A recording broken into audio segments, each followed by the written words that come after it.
What's going on, you guys? It's ASwiftGamesta here. I have something a little bit different, well actually really different compared to what I usually do with a 2014 Ford Fiesta ST. I work at a dealership and this is a car that we took in on trade. I took it home for a couple days, just driving it.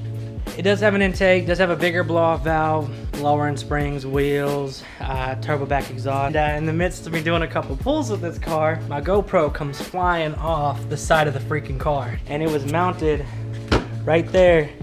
I let off out of fourth gear and I'm slowing down. Hear it fly off. My stomach dropped. Now that I've taken a minute and calmed down, I think it's freaking hilarious. I did not expect that to happen by any means. But yeah, let's just go ahead and get into that video.